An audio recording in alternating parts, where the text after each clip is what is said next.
We are back with the locking flex head and ratcheting bit set. This was on sale at the Big HF. As you know, I like to go to Harbor Freight.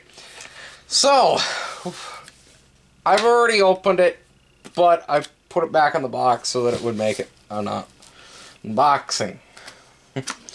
So, let's open it up.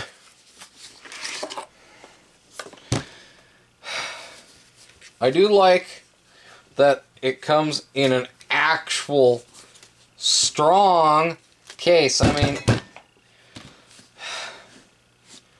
lot of other cases, if just dropping it from here, the darn thing breaks open, throws all your bits everywhere, and causes chaos. Okay? So, and you gotta push it to the right and pull up. Now, it is a true locking flex head, meaning it's one that it stays in place. So, the one thing I'm going to tell you, there is no bloody instructions, but you see that dot right there, folks? Okay. You see that notch right there? Now, if you don't have them together, you'll only go that far. And that's it. Okay?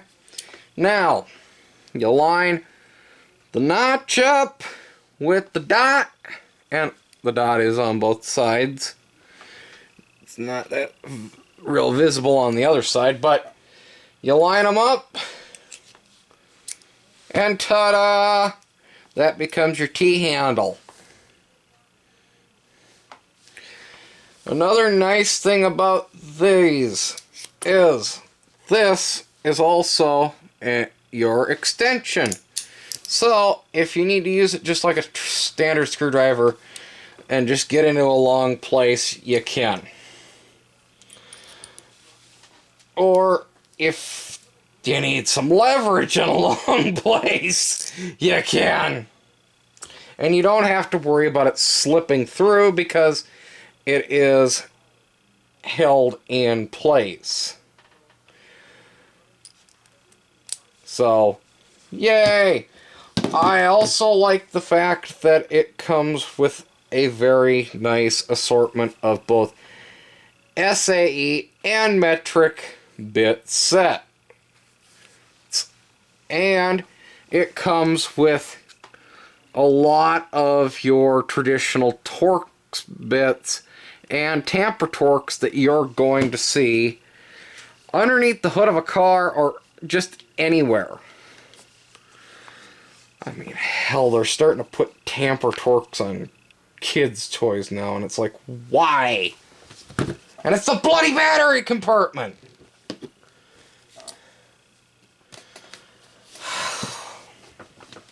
That's a story for another day. I like the fact that it also comes with your 1/4-inch drive accessory. So you can run 1/4-inch bits, 1/4-inch sockets into it. Now, I have not tested this, so we're going to test this on camera. I have found that a lot of these adapters, they're either way too strong and they pull the adapter right out of the head, and then you're just having a field day trying to pull the adapter out of the back of the socket, or they're so darn loose that the socket just falls right on the ground. So we're going to try this. Okay. This one I could tolerate because it's not super tight into the back of the socket. You know, some of these, you know, I'm putting them in my bloody teeth just to rip them out of the back of the socket, which is not good on your teeth, so don't do that. And, you know, it sounds like probably an 80 tooth. Does it say on the bloody box what it is? Of course not. Of course not. Of course not. Of course not. So, but, yeah.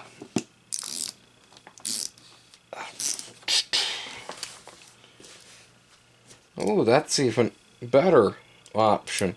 Cool. So, if you know what way the ball is, you can actually push down and it'll cleanly remove. Ooh, and that sucker gets tight in there. Okay, let's punch that out. Put that back. Let's grab something traditional. Phillips number 2. Number 2 Phillips. You're going to see these a lot. Still used in vehicles, especially for trim panels. Golly, I've seen them in door panels of like 17 on up Chevys. So, you know, the Phillips head is still a big thing in the American auto industry, especially for GM. But then again, GM's the one that really...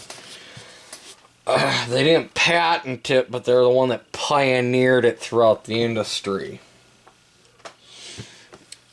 So, oh yeah, you got a really slimline Phillips head here. Felipe head. And where's like a T20? Yeah, like a T20. And that, you know, that's even your tamper torques. So, yeah, wow. Now, the extension is magnetic. Okay. Now, I'm kind of curious how it would do. Okay. Now, so, yeah, I guess you're watching me play with this bloody thing, folks. Oh, yeah. So, if you need to actually add the extension, you know. So, realistically, if you had a set of 1/4-inch drive bits, sockets, and this kit, you might actually get yourself off the side of the road if it's, you know, just a small problem. If not, it's actually a really nice set to just have around the toolbox.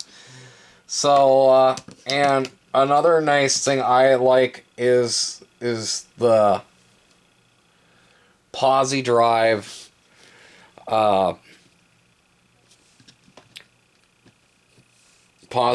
socket bits, because the posi drive, okay, I know you're not supposed to use them for it, but the JIS fasteners, those Japanese fasteners that look like a Phillips head, but they're really a different head per se, and you can strip them out with a Phillips. I find that these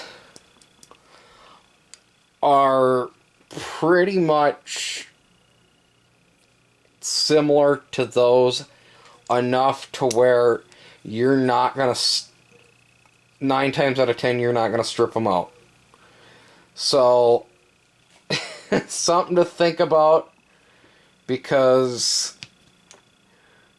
not everything is Phillips anymore, and some things, like, especially on electrical stuff, it's not really Phillips anymore, but it's also really not flathead, and it's a crazy messed up world, and I really do like these little tools like this. And yeah, I hope you folks got in on the sale on these, because dang, if not, well, you're just gonna have to wait until the next go around of the sales. Woohoo! But thanks for watching. I hope that this was informative, if not at least entertaining to you. So talk at you later, and we'll see you on the next one.